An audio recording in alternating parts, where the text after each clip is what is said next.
Perfeito, acho que vocês já estão vendo minha tela aí, né? Sim.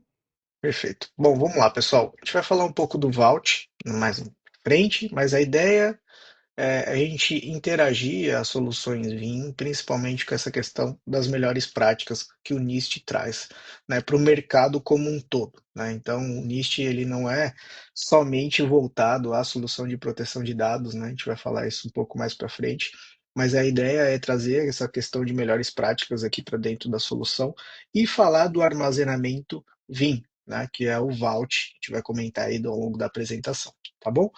Bom, é, primeira coisa aqui da nossa agenda, né? A gente vai falar de futuro da proteção de dados e também vamos falar de riscos, né? Que é um ponto importante aí, principalmente quando a gente fala dos dados de origem, dados armazenados. Depois a gente vai falar um pouco sobre o NIST, né? E também sobre Cyber Security Framework, que é o que ele traz, né? Dentro dessa questão de melhores práticas e desse desenvolvimento que esse órgão traz, né? Para o ramo de tecnologia em geral.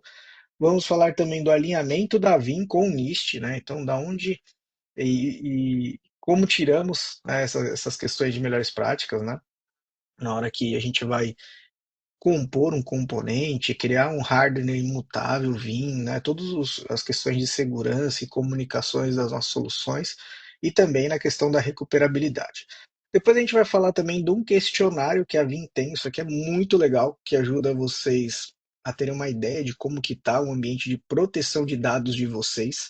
Então, ele vai fazer perguntas, e isso aqui é legal porque independe da ferramenta que você tem. Se você está usando um software concorrente nosso, isso se aplica também, porque aí dependendo do que for, às vezes o seu software de backup ele não atende às melhores práticas e também o patamar de proteção de dados que você precisa, né? Então esse questionário aqui eu vou mostrar para vocês, isso a gente pode marcar sessões individuais com cada um de vocês para poder aplicar esse questionário e entender o ambiente. E vocês vão ver que vai muito além disso, não é somente fazer um monte de pergunta e falar tá bom ou tá ruim.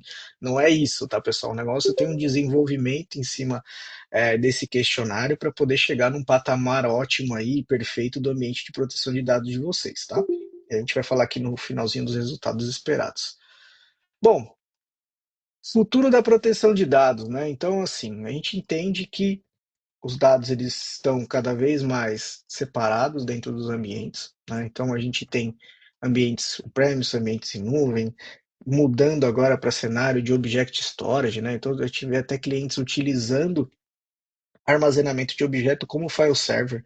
Então, existe uma movimentação muito grande hoje e os dados eles estão dispersos em vários locais, né? Então, a questão da proteção de dados ela tem que estar totalmente integrada ali com os novos workloads que vocês estão colocando aí dentro da companhia, né?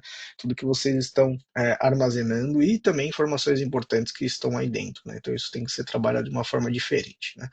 Quando a gente traz, opa,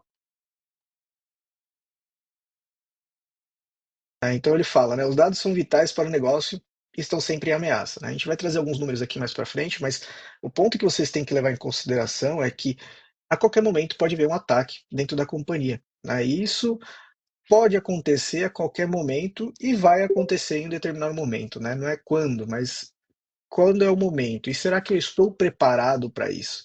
Né? Será que todos os meus produtos que estão aqui dentro estão protegidos, né? A gente vê aquela questão de plataforma SaaS, o pessoal tem uma sensação que está protegido quando tira os dados e hospeda, por exemplo, no 365, ou até mesmo uma VM que foi para a nuvem, né? Então o pessoal acha essa VM está protegida, essa VM, eu tenho snapshots dessa VMs lá dentro, só que vamos falar de snapshot, ele está atrelado à máquina virtual, né? Então, dependendo do cenário e como foi deletado, isso é deletado junto, não traz granularidade, enfim, existe uma série de coisas ali dentro, né? Então, essa questão da proteção de dados e da recuperabilidade, ela tem que ser totalmente flexível, né? E aí a gente tem que estar preparado na hora de um possível ataque, a gente entender o que foi afetado e conseguir recuperar de maneira segura, né? Tem um ponto mais importante ainda, né? Eu tenho que garantir que aquele dado que vai voltar para o ambiente, ele não esteja infectado, porque senão é um ciclo eterno, né? Você vai lá, fez backup de uma informação que o atacante já estava lá dentro, recupera essa informação e ela está com resquícios de ransomware lá dentro. E aí, automaticamente, ele vai ser criptografado novamente, né? Então, você pega isso para servidores muito grandes, banco de dados muito grandes, que já tem um time de recuperação um pouco mais alto, dependendo da arquitetura que você põe, e aí você demorou lá 12 horas para recuperar o seu servidor, e aí em 5 minutos ele é criptografado novamente. Então, o tempo de recuperabilidade e inatividade de vocês, ele vai ser afetado gravemente, né? E aí vem, né, todas essas sopas de letrinhas aqui. Quando a gente fala, né, de ataques, de proteção de dados, de recuperação, de disaster recovery, né, então tudo isso está rondando todas as empresas durante o dia a dia, né? Então posso acontecer de várias coisas, não é somente um ataque de ransomware, mas, por exemplo, falta de energia, desastres naturais, enfim, N coisas que podem acontecer, né? Então a gente tem que estar preparado para tudo isso aqui o tempo todo, né? Não é somente durante o horário de trabalho ali, né? Porque normalmente os ataques eles acontecem nos finais de semana, justamente quando as equipes de TI estão desmobilizadas, né? Então tem uma pessoa viajando, outra pessoa não está disponível porque está de férias, enfim, né? O tempo de resposta ele é muito alto, então normalmente no final de semana que é o que mais preocupa, né? E aí tem um outro ponto aqui, né? A sorte, né? Então, entre esses dois cenários aqui, né? Significado de probabilidade e sorte em cibersegurança, né? Então, se a gente pegar aqui uma roleta, por exemplo, ela tem a probabilidade, se você escolher o preto ou o vermelho, de 48% de acerto, né? Então, no caso de um ransomware aqui é muito parecido, né? Você tem a probabilidade de 50% de ser atacado ou não, né? Quando você escolhe que eu vou atacar somente uma área, né, da proteção de dados, então, eu vou colocar só um antivírus aqui dentro do meu ambiente. A gente está falando aqui, se eu escolher um número nessa roleta, de 2,7% de proteção. E aqui de sorte de eu acertar esse número, né? E por incrível que pareça, a gente vê muitos cenários, né, onde o cliente, às vezes, alguns workloads não estão 100% protegidos, né? Só está atuando de uma camada ali.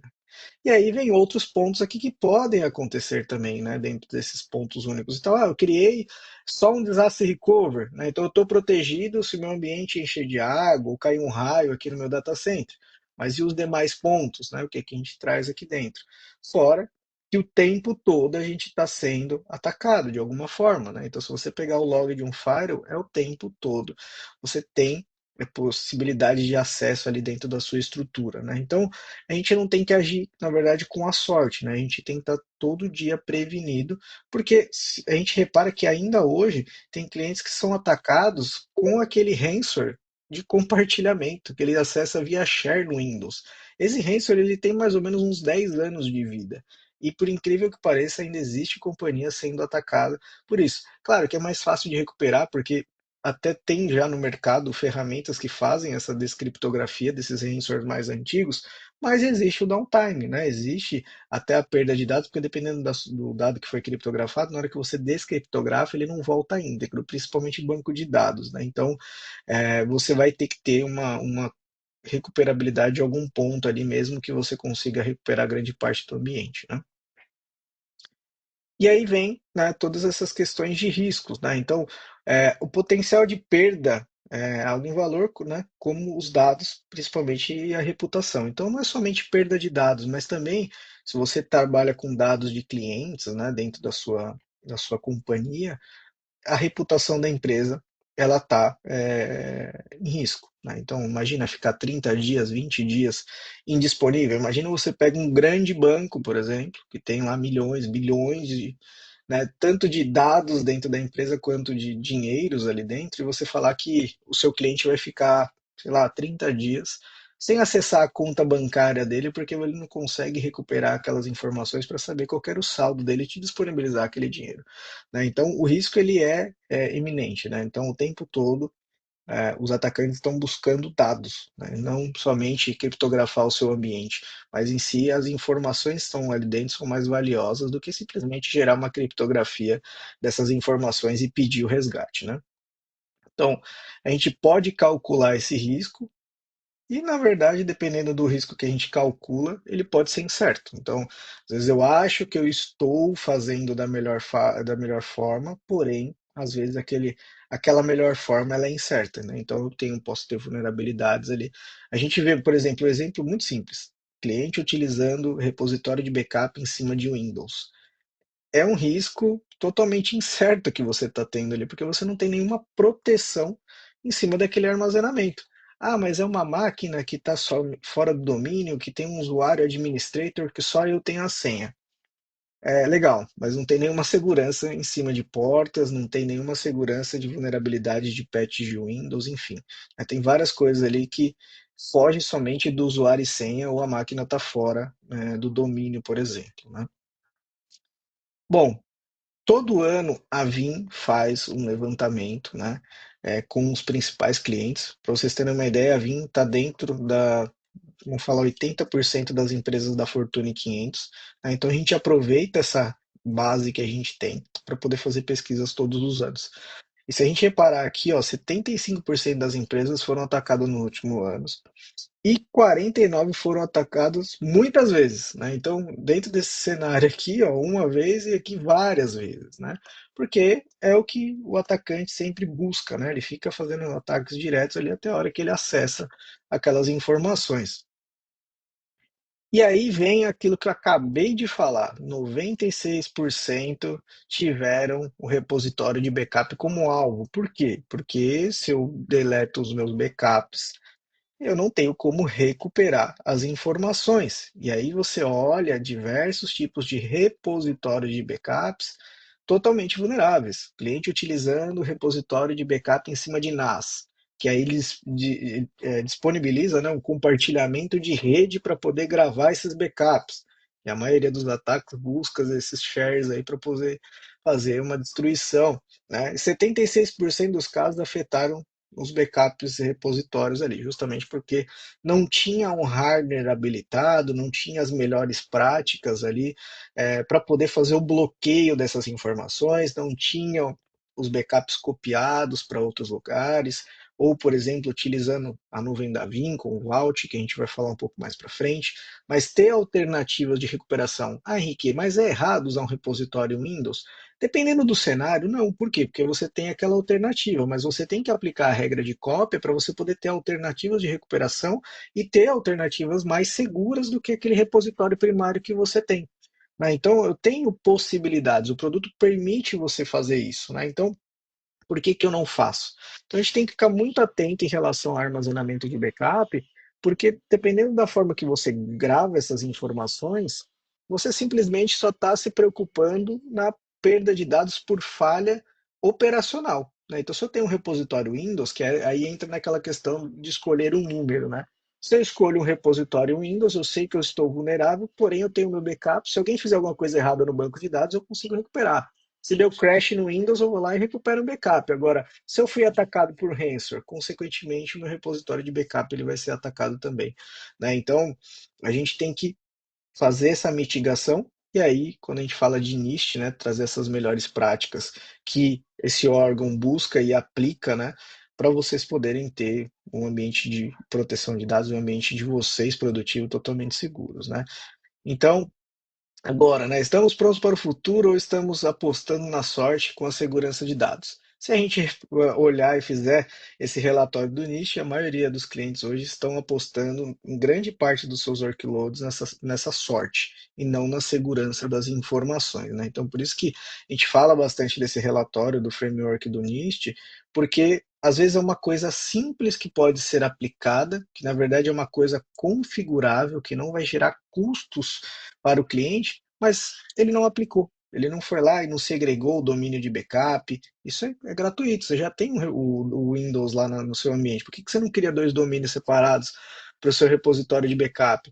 Ah, mas eu não tenho licenças de Linux para poder habilitar uma imutabilidade. O Vim trabalha com Rock Linux. Você pode subir um Rock Linux hoje e aplicar imutabilidade baseados nos parâmetros do NIST para você poder ter um repositório seguro. Nas versões novas do Vim agora, por exemplo, vocês têm a opção, né, de usar a ISO do Vim, que já cria um hardware repositório para vocês gravarem os seus backups lá dentro. Então as alternativas elas estão aí, vamos falar de forma gratuita já dentro dos produtos ou dentro da arquitetura de vocês. Basicamente eu preciso configurar. Claro que para você poder aplicar um cenário de disaster recovery, você vai precisar de hardware do outro lado para poder replicar, mas vamos falar, grande parte dos pontos eles podem ser mitigados ali e trabalhados, né? Bom, eu não sei se vocês conhecem, né, o NIST, né, Instituto Nacional aqui de Standards e Tecnologias. Na verdade, é um instituto onde ele cria padrões, né, e melhores práticas de segurança para todo o ramo de tecnologia, né, não somente para o TI, mas tudo que envolve tecnologia. E aí eles vão desenvolvendo essas questões de segurança e vão publicando artigos para você poder se adequar. Se vocês entrarem na documentação do Vim Backup Replication, a gente tem uma documentação de ponto a ponto do NIST para vocês aplicarem no hardware repositório. Isso é gratuito, está disponível lá dentro do site da Vim. Vocês vão entrar lá se eu não me engano, tem para o Ubuntu e tem para o Rock Linux também. Então você vai subir um Ubuntu, que é gratuito, para você poder ter o seu repositório de backup, e vai seguindo ponto a ponto para vocês poderem deixar esse Ubuntu de acordo com o que o NIST pede. E aí vocês vão aplicando as configurações conforme a documentação. Isso aqui é muito legal. E aí vocês conseguem ter um hardware repositório de acordo com as melhores práticas do NIST. E aí a Vim disponibiliza isso totalmente de forma gratuita, né?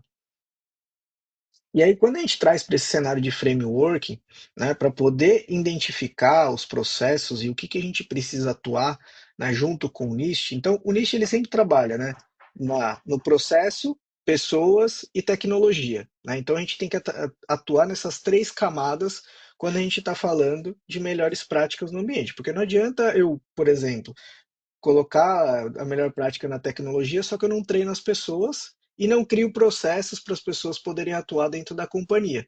Né? Então, a gente vai falar um pouco aqui mais para frente, mas, por exemplo, criar treinamentos de como as pessoas devem reportar phishing, enfim, N coisas que a gente pode atuar para evitar possíveis ataques dentro da estrutura. Né? Então, o NIST ele preza por tudo isso e ele cria nesses pilares. Né? E aí, a gente entra aqui nesse cenário aqui, junto com o framework do NIST, para poder trazer as melhores práticas para o mundo de proteção de dados. Né? Então, isso está disponível lá no site da Vim, tanto com o Best Practice. Para quem usa a Vim, a gente tem uma documentação de melhores práticas para vocês aplicarem em todos os componentes e todos os itens que vocês estão trabalhando com a Vim. Então, o time de arquitetura da Vim atualiza essas documentações aí mensalmente e traz todos os pontos de melhores práticas e tendências ali de proteção de dados que vocês podem aplicar. Isso aqui é muito legal, esse site, vocês podem acessar, é totalmente público, não precisa fazer login. A mesma coisa aqui, né, dos nossos acordos que a gente tem nessa questão do Trust Central aqui, para poder aplicar o que é de melhor segurança e melhores práticas para todos os nossos produtos, inclusive para as nossas soluções que estão hospedadas em cloud, né? Bom, aí a gente entra aqui, né, na estratégia para balancear riscos calculados com imprevisibilidade, né? Então, o ponto focal de tudo é sempre os dados, né?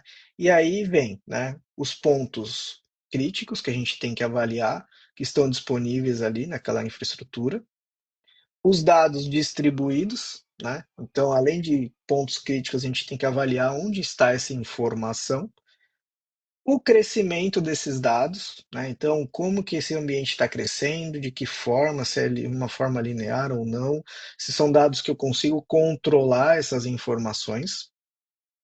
E aí, em volta disso tudo, né, estão as pessoas, os processos e a tecnologia para a gente poder avaliar o que precisa ser feito e mitigado. Né? Então, para as pessoas, a gente vai criar privilégio, segmentação de acesso, a parte de firewall, colocar produtos de cibersegurança ali para ajudar no dia a dia, para assim evitar acessos a essas informações que não deveriam acontecer. E aí, para isso, a gente aplica a parte de tecnologia, aonde entra, né, toda a parte de hardware e software, para poder trabalhar com esses dados e os processos que precisam ser feitos. Né? Então, os meus planos de continuidade de negócio, as estratégias de proteção de dados aqui, se eu vou ter 3 cópias do backup, 2 externas, uma de forma imutável, e no final de tudo aqui, se eu testo os meus backups, é o ponto mais importante, porque não adianta você ficar fazendo backup de tudo e nunca testar, porque você pode ter uma falha ali, né? Imagina, você tá com o kernel do Linux com problema, só que a máquina tá ligada há 200 dias ali, por exemplo. Aí você foi lá e deu um reboot na máquina. Aí a máquina não sobe mais. O que que você vai fazer? Vamos buscar o meu backup aqui, né? Que eu estou fazendo em três cópias diferentes, com uma com imutável e tudo mais. Só que eu nunca testei esse backup. Eu nunca fiz um processo de instant recovery ali para ver se a máquina ia subir. O que que vai acontecer? Você vai recuperar a máquina, aquele kernel que está com alguma linha deficiente ali. Como eu fiz backup, tá feito, interagido ali, só que aí a máquina vai subir dando tela azul. Porque não vai, o mesmo processo que eu estava fazendo de tirar o snap da máquina lá, ele não estava de acordo, né? Então eu precisava fazer alguma ação, alguma correção ali dentro. Você vai ter que fazer a recuperação dos dados, subir um sistema operacional novo, então a recuperabilidade ela vai ser um pouco deficiente ali dentro, né? Então eu tenho que testar os meus backups, eu tenho que validar se os conteúdos de backups estão, né, ok. E aí vem todos os outros itens aqui dos processos, né? Privilégios, enfim, né? Então a gente tem que avaliar todas essas estratégias aqui, principalmente com os riscos baseados sempre nos dados, tá? E aí, como a Vim ajuda, né, fazendo esse ponto aqui central de união com o NIST junto com a Vim, né? Então, a gente vai falar de identificação, vamos falar de proteção de dados, que aí vem replicação CDP, que é a replicação online das máquinas virtuais, né? Replicação point in time, integração com o snapshot, fazer o seu backup, fazer o offsite do seu backup, utilizar opções de archive como o Vault, por exemplo, aí definir o seu tempo de recuperação, né? Então, se acaso acontecer alguma coisa, ter funcionalidades de instant failover, instant recover, fazer uma recuperação segura dos dados, né? Então, trazer ferramentas que vão garantir que na hora que eu volte aquele dado, ele esteja limpo, sem resquícios de ransomware, e também atuar de uma forma transparente na hora que a gente puxa essas informações do armazenamento de archive de longa retenção que a gente definiu. A Vim pega, né, dentro dessa estrutura do NIST, que é onde o NIST sempre trabalha nas melhores práticas, né, de governança, identificação, proteção, detecção, resposta e recuperação, né? Então, normalmente, quando você tem um ataque de ransomware, você não vai pular direto para a última etapa, né? Normalmente, você tem alguns passos a serem feitos aqui. Se você não tem nenhum plano de recuperação, algo do tipo, normalmente a pessoa vai lá e tenta fazer um restore. E aí ela está apresentando o servidor dela de backup novamente para produção, por exemplo, e pode ser atacado novamente. Ou se você está recuperando a informação sem fazer nenhum tipo de teste antes, e aí você está devolvendo no ambiente que está infectado, né? Então, antes de tudo, né, a gente tem que atuar em alguns pilares, né? Primeiro, né, eu tenho que ter a parte de governança, então o produto Vim, ele traz tudo isso, né? A parte de Security Compliance Analyzer, que ele vai olhar a infraestrutura de vocês para ver se o repositório de backup está seguro, se os componentes do Vim estão nas melhores práticas. Por exemplo, se você está habilitado o Remote Desktop nas máquinas que fazem parte dos componentes do Vim, entre outros tipos ali, né? Mas são coisas básicas que isso aqui vai ajudar. Ele ajuda a criar planos de disaster recovery e documentação, testar, validar o seu ambiente. Aí depois vem na parte de identificação, né? Então, relatório de auditoria do que está acontecendo na sua infraestrutura, trazer uma visão de possíveis ataques da sua infraestrutura de backup, por exemplo, e você pode usar também para estender para alguns componentes críticos ali dentro. Entender se você está atendendo às suas SLAs, porque na hora que você for atacado, você vai ter que ter a recuperação rápida dessas informações, né? Então eu tenho relatórios aqui que testam isso para mim. Vindo para o mundo de proteção de dados, né? Será que o meu backup está imutável? Será que ele está testado? Será que eu estou fazendo offsite das minhas informações? Se eu estou habilitado MFA no meu software de backup, né? Se eu estou fazendo cópias ali, se eu estou criptografando meus backups ali para ninguém acessar e fazer recuperação indevida dessas informações, né? Detectar aqui também, né? Usando inline more detection, escanear os conteúdos de backup com ferramentas avançadas que não influenciam na janela de backup, né? Esse é o ponto mais importante. Interagir com ferramentas de CIEM de vocês. Então, o Vim ele faz, né, um incidente API e reporta para essas ferramentas de CIEM, por exemplo. Trazer esse thread center, isso aqui é muito legal, porque ele mostra como que está a saúde do seu ambiente. Então, se você não está atendendo os pontos ali, ele mostra na console do Vim, né, se vocês estão seguros, o que que você precisa fazer para poder melhorar esse ambiente de proteção de dados, né? Parte de monitoramento das máquinas virtuais também a gente consegue trabalhar e também identificar se tem incrementais suspeitos, porque se você foi atacado ou está sendo atacado, na hora que você roda um backup incremental, consequentemente esse backup incremental é maior, o Vim monitora isso e reporta para vocês. Aí vem a questão da resposta, né? Então, já fiz tudo isso, identifiquei, agora eu vou restaurar as minhas informações. Então, eu posso usar regras de IAR, eu posso usar mecanismo de antivírus de diversos fabricantes, inclusive da própria Vim, que é o Threat Hunter. As regras de IAR são regras baseadas em inteligência artificial que vocês podem definir o que, que vai ser analisado e buscado ali naquela recuperação, naquele teste de backup, subir essas máquinas em ambiente sandbox, né? Porque às vezes o ambiente atacado está disponível, eu vou lá, subo um ambiente apartado com redes diferentes, subir nas máquinas sem rede, máquinas desligadas para poder fazer alguns tipos de testes ali dentro. E aí, por último, aqui, né, interagindo junto com a resposta, a parte de recover, trazer alternativas de recuperação.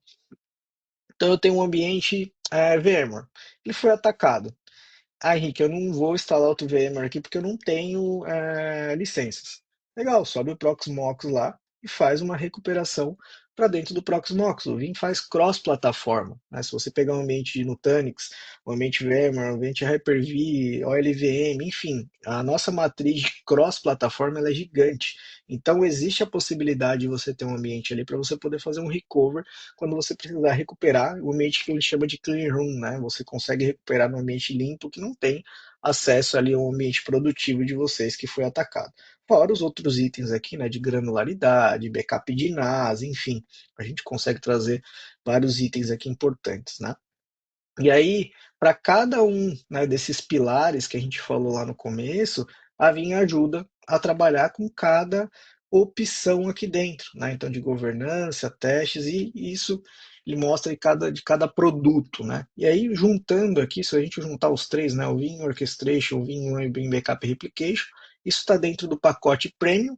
Se a gente juntar, né, o Vim One e o Vim Backup Replication está no pacote Advanced, e só o Vim Backup Replication está dentro do Foundation, né? Então, as funcionalidades aqui elas acabam se completando entre elas, justamente para você poder atender o patamar e toda a proteção que o NIST preza aí, né, de questões de melhores práticas, né? Bom, a gente falou bastante aqui de niche, né, melhores práticas e tudo mais. Como que funciona esse assessment que a Vim faz hoje nos clientes? Antigamente a gente fazia um assessment, vamos ver, só para ver se realmente os backups estavam sendo feitos, a gente apontava alguns itens ali dentro.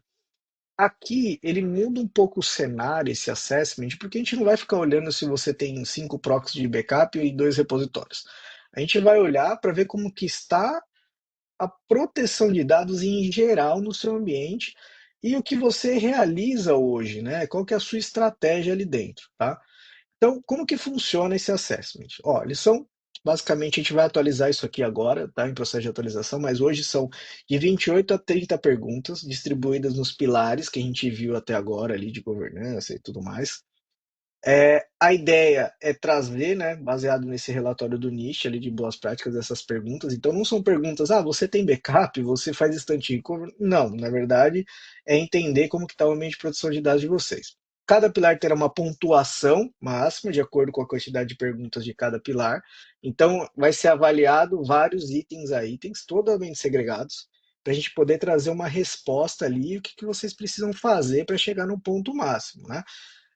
Após a recepção das respostas, foram atribuídos notas de 0 a 10 para cada item respondido. Isso aqui vai trazer para dentro da Vim, né? Então, o time de SE aqui da Vim vai avaliar junto com o time de arquitetura. E a gente vai definir pontos ali de acordo com o que você está atuando de melhores práticas ali dentro, né? Então, vamos atribuir cada item ali dentro. Aí é gerada essa pontuação e uma porcentagem para cada pilar e consolidar tudo isso numa apresentação para vocês. Aí, antes de apresentar no produto final, a gente vai mostrar as respostas ali e depois a gente pode pegar um grupo maior de pessoas, principalmente subir nível de diretoria, enfim, para poder mostrar como que está a estrutura e o que precisa ser feito no ambiente de vocês, tá? Aí aqui é o questionário que a gente tem. né? Então, a gente vai pontuar item a item, né? Tá vendo, ó? Os backups de banco de dados são testados com frequência? Se sim, qual que é o método? Tá vendo? Não tem nada a ver com o Vim. Então, se você estiver usando outro software de backup, você pode responder, ó. Eu faço backup de dados via dump. Beleza, sem problema nenhum, a gente vai pontuar aqui e vai falar, ó, baseado na sua resposta, a ideia é que você faça isso para você poder chegar no patamar elevado aqui de proteção de dados, né?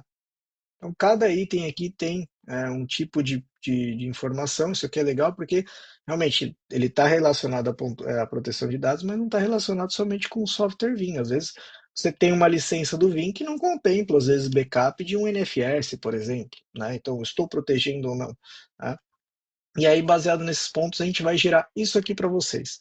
Então, a gente vai ter a quantidade de pontuação máxima de cada pergunta, e aí vai trazer o patamar que vocês estão hoje, né? Isso aqui é legal, tá vendo? Então, no cliente que foi executado aqui em janeiro de 24, ó, na primeira interação que a gente teve, ó, ele atingiu 24% de boas práticas no pilar de identificação. Proteção ele estava legal aqui em 70%, né? Que normalmente a gente fala de mínimo ali 50% que deveria atingir. Detecção estava muito baixo, né? Em relação a esse pilar. A parte de reagir a um possível ataque também, se ele já estava utilizando o que a gente pediu ali dentro daqueles itens, e a parte de recuperabilidade. Isso aqui é um ponto importante, porque às vezes as pessoas acham que é só recuperar uma VM, né? Mas isso aqui vai muito além de somente recuperar a VM como um todo. Eu tenho que ter alternativas de recuperação rápida também. Então, isso aqui estava bem deficiente. Depois que a gente apresentou, né, o relatório, a gente traz o que precisa ser implementado, né? Então, os alarmes do VMware, colocar análise do conteúdo, né? Depois na parte de proteção aqui, ó, tá vendo? Colocar mais repositórios imutáveis, colocar cópias dos backups, habilitar multifator no servidor de backup, que não estava MFA habilitado. Na parte de detecção, né, usar o share backup e aplicar regras de ARA, por exemplo, fazer escaneamento dos backups e gerar relatórios, né, dos testes que estão sendo feitos, porque aí eu tenho que guardar isso como evidência, né? Também na parte de reação aqui, né, fazer a interação com o syslog, isso aqui é importante com a ferramenta de syslog de vocês, e aí, na parte de recuperação aqui, estava bem deficiente, né? Então, fazer testes em ambiente for backup ali, né? Criando um ambiente de bolhas ali, que a gente chama de data labs, né? Então, eu vou lá criar um ambiente segregado para poder fazer os meus testes. Testar a recuperação em ambientes alternativos, por exemplo, né? Então, ó, eu só fazia só teste de restore de VMware para VMware, mas será que se na hora que eu não tivesse VMware eu consigo recuperar de uma forma rápida na AWS? No Google, no Azure, por exemplo, daqueles dados que estão ali dentro, né? Então, tudo isso a gente tem que deixar documentado e ativado no ambiente, né? Aí, na segunda sessão, já tivemos uma mudança muito grande aqui, ó. Então, os itens foram aplicados e aí conseguimos chegar num valor de 85%. Porém, o cliente não estava 100% ali dentro. Fizemos novamente uma rodada e aí atingimos 96%. Mas se vocês repararem ali, para atingir uma pontuação alta, não é muito difícil, porque se você já tem o Vim Backup Replication ali dentro, as funcionalidades já estão lá dentro. Simplesmente você só vai ativá-las e deixar documentado, né, o processo que foi realizado, e aí vocês conseguem chegar num patamar. Isso aqui é legal porque ajuda a vocês na questão de investimento. Às vezes você está precisando justificar de alguma forma a melhoria, né, de proteção de dados do ambiente de vocês. Isso aqui é um documento que vocês vão receber mostrando como que está o ambiente de proteção de dados e mostrar para a diretoria que existe um risco ali dentro, aonde eu preciso executar alguns pontos aqui, que às vezes precisa de investimento ou não, às vezes eu só preciso de uma janela para poder executar isso aqui, né? E mostrar que realmente como que está o ambiente, como que foi avaliado por um fabricante de proteção de dados aí, tá? Bom, dúvidas aí, pessoal? Algum ponto importante que vocês viram antes da gente é, falar um pouco mais aqui sobre o Vault? Se tiver, pode mandar no chat, tá? O Santiago tá acompanhando aqui, tá bom? Tô aqui no chat. Bem, Pessoal, algumas pessoas entraram na apresentação e não fizeram o cadastro. Então, eu estou pedindo por mensagem privada para que vocês me passem os contatos para eu colocar no sorteio, tá bom? Então, Exato. vou só avisar aqui o Sérgio, a Viviane Ribeiro, o Rodrigo, tá? Então, o Rodrigo é porque não tá sem o sobrenome, tá, pessoal? Então, por favor, participe aí do sorteio. Pode continuar, Henrique. Legal, bom, vamos lá. E assim, toda atualização que tem, a gente atualiza as perguntas, né? O NIST faz alguma modificação e versão nos frameworks dele, a gente já puxa isso tanto para soluções Vim, esse é o ponto, e não somente para esse questionário, né? Eu vi que o pessoal mandou ali, isso é através de solicitação, tá, pessoal? Então vocês podem entrar em contato com a Safe Level, que aí a gente apoia nesse cenário, tá? A gente vai marcar uma sessão individual, a ideia é colocar todo mundo que é envolvido na questão de proteção de dados aí no ambiente de vocês para poder responder em conjunto, né? E aí, a partir daí, a gente toma as ações aqui internamente para poder responder e aplicar ali, fazer uma apresentação para vocês pós-evento, tá? Bom, essas são as funções, né, que a Vim ajuda no ambiente. Isso aqui é muito legal, tá vendo? A gente não está falando de se eu faço backup de VMware, Hyper-V, Nutanix, enfim. Não, eu estou falando de segurança, né? Então, todos esses itens aqui hoje estão disponíveis dentro do software Vim Backup Replication para vocês poderem aplicar todos os itens de segurança possíveis no seu software de backup. Não é somente falar, eu faço backup de A para B. Isso, na verdade, é mandatório, né? Vocês precisam fazer backup. Agora, como eu vou proteger, o que, que o software de backup agrega, né? Então, a gente tem diversas funcionalidades aqui dentro que a gente vai atuar e vai conseguir ajudar vocês a ter um ambiente de backup 100% seguro e recuperável. Bom, falando um pouco de Vault, né? O que que é o Vault, né? A Vim lançou, né, o seu próprio armazenamento de backup em cloud, né? Então vamos falar um produto 100% Vim, aonde para quem já é cliente Vim, já trabalha com as nossas soluções, podem guardar os seus backups. Qual que é a vantagem do Vault, né? A vantagem do Vault é que ele é contratado por, por volumetria, né? Então, basicamente é isso.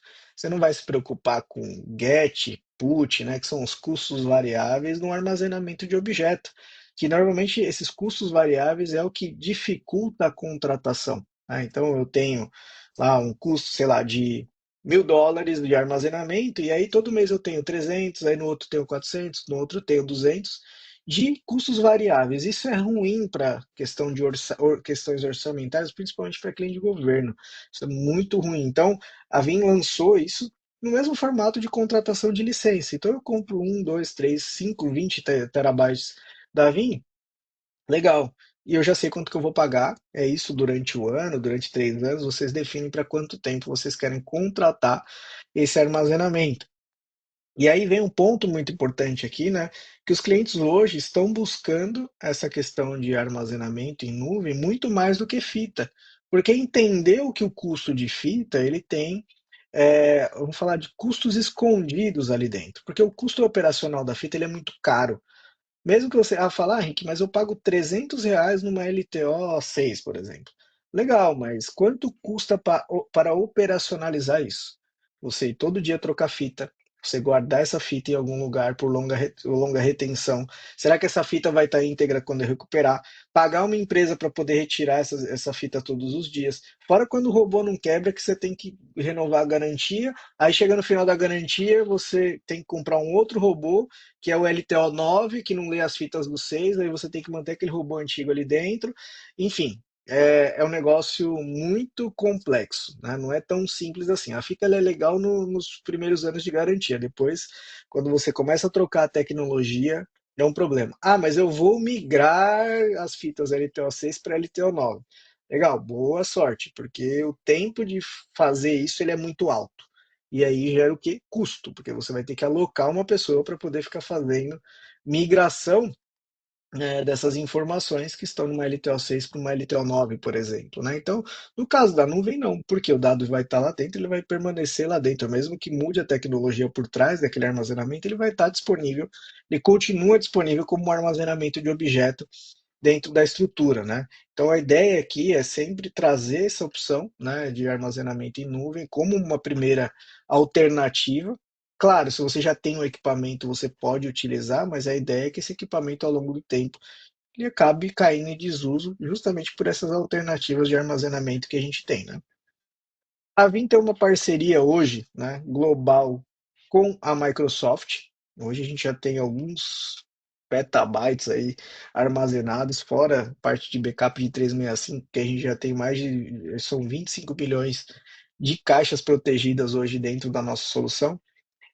Utilizamos armazenamento Microsoft, tá? Esse é o ponto mais importante, né? Então, com essa nossa parceria aqui, vocês vão ter toda a proteção que um data center disponibiliza. Vamos falar de proteção, não, vamos falar de disponibilidade, porque a proteção dessas informações é por conta da Vim. Depois eu vou mostrar um pouco da arquitetura ali, como que funciona o Vault, mas a gente utiliza, né, a estrutura de Microsoft para poder hospedar a nossa solução e entregar. Ah, Henrique, mas então quer dizer que o custo vai ser maior, né? Porque vocês estão hospedando na Microsoft, tem o custo da Microsoft. Não, na verdade não. O nosso custo de armazenamento ele é mais barato do que o da própria Microsoft, porque como a gente tem contrato global com a Microsoft, o nosso custo ele é diferenciado do que você entrar lá junto com a Microsoft direto e fazer a contratação. Depois vocês podem pedir uma cotação aqui para o Santiago, vocês vão ver que tem uma diferença muito grande ali de um custo de blob versus o que a gente entrega, fora os itens a mais de segurança que a gente vai trabalhar, que eu vou falar um pouquinho mais para frente. É, esse produto ele está encapsulado dentro de uma plataforma que chama Vim Data Cloud, né? E além, né, de proteção para Office 365, Salesforce, Intra-ID, que a gente contempla, então esse cara ele vai estar disponível também para você poder copiar os seus backups e fazer as suas longas retenções ali dentro. E aí vocês vão ver que ele tem um diferencial a mais ali dentro da questão de disponibilidade dessas informações, né? Então a ideia dele é sempre trazer um ambiente seguro, totalmente imutável também, então a imutabilidade ela já vai vir por default dentro dessa estrutura. Você não vai precisar habilitar a API, né? Porque é um custo a mais quando você habilita a API na nuvem, você tem mais um custo variável, né, daquela API que foi ativada em cima dele. Então o armazenamento imutável ele já está disponível aqui dentro. Então vocês não vão ter nenhum plus ali dentro para poder proteger as suas informações. Tá, legal, Henrique, mas você falou que é blob, eu já tenho aqui meu blob aqui dentro. O que que vocês trazem mais de segurança na hora que eu contrato o Vault? Bom, primeiro, vocês não têm aquele acesso via Access Key, Secret Key e vamos falar de certificado. Por quê? Porque na hora que eu crio o meu armazenamento Vault, né, vamos falar meu Blob Storage da Vim, ele vai passar por um front-end juntamente com algumas autenticações diferenciadas aqui. A gente vai entrar em contato, pedir o endereço para mandar o brinde. Com você, Henrique, para a gente Exato. perder. Vamos lá. Não, vamos lá. Bom, a gente estava falando de proteção, né? Então a gente entrega aqui um console, onde o seu usuário vai criar os seus armazenamentos aqui dentro. Depois a gente vai falar dos dois tipos que a gente tem. Então eu crio lá meu bucket aqui dentro da console do Vault. A gente não está fazendo nada do lado da Microsoft. Na verdade, a gente só vai hospedar as informações lá pelo Vault. E aí ele gera uma relação de confiança aqui com o seu Vim Backup Replication para poder fazer essa autenticação. Então eu tenho que vir no portal do Vault para poder gerar esse certificado de comunicação, onde só esse Vim Backup Replication pode falar com esse Vault. Então não existe uma chave pública, igual você cria lá no Azure, para você poder copiar essa chave pública com acesso master e colar aqui no Vim Backup Replication. Não é feito dessa forma. Então, se alguém tentar apagar alguma informação aqui, não vai conseguir, porque o dado está imutável. E mesmo que ele consiga acessar a console do Vault entrando na plataforma da Vim aqui, ele não vai conseguir apagar, porque ele está imutável, né? Então, eu estou criando mais de uma barreira de proteção de dados aqui dentro do que simplesmente criar né, uma autenticação padrão aqui, né? Você apresenta o seu storage account, o seu secret key, access key aqui, né? E aí você está totalmente disponível ali dentro, porque você está copiando uma informação, uma chave extremamente segura aqui dentro da ferramenta, e aí eu coloco a plataforma do Vault na frente para poder gerar mais um ponto de acesso e relação de confiança. Então, mesmo que você tente colocar mais um backup replication aqui, você tem que criar essa relação de confiança e essa autorização. Então, esse armazenamento só vai falar com esse repositório de backup. Então, não tem nem como a pessoa sequestrar essa informação. Tá? Nós temos dois tipos de licenciamento. Basicamente aqui o Foundation e o Advanced. Qual que é o objetivo de cada um? Foundation, backup secundário, para quem só copia os backups lá para a nuvem e vai armazenando e faz alguns testes de vez em quando, e para quem quer usar como backup primário. Né? Então eu quero gravar meu backup das minhas máquinas, dos meus agentes diretamente na nuvem. Né? Então não vou ter mais disco local, eu quero gravar o backup diretamente na nuvem. Então, para esse caso, a gente usa o Advanced. A diferença de um para o outro aqui em relação à disponibilidade, um é 11 noves, o outro é 12 noves depois da vírgula. A diferença é que o Foundation ele tem uma limitação aqui de 20%, que a gente chama de política de fair user, não é um bloqueio, né? Na verdade, é uma política de fair user de 20% aqui de download durante o ano, né? Então, se você comprou 10 teras, você tem direito a 20% ali de fair user. O Advanced é ilimitado, né? Então, você pode fazer o que você quiser, testes à vontade ali dentro da solução. Todos eles estão disponíveis aqui no Brasil, imutável e criptografado, tá? Tranquilo aqui. As zonas disponíveis para quem quiser gravar em outros países também, né? Basicamente a gente utiliza a mesma estrutura, né, que a Microsoft disponibiliza de data centers aqui, tá?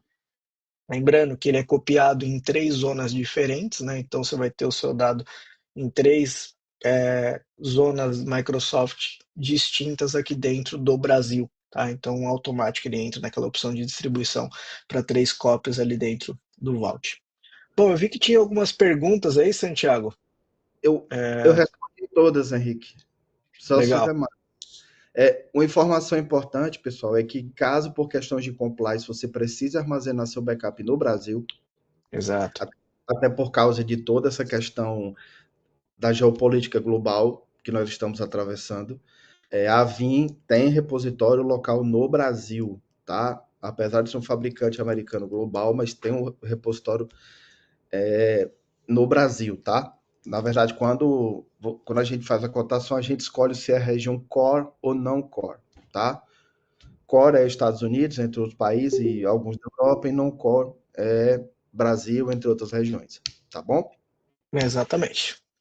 Pessoal, alguém tem mais alguma pergunta? Não?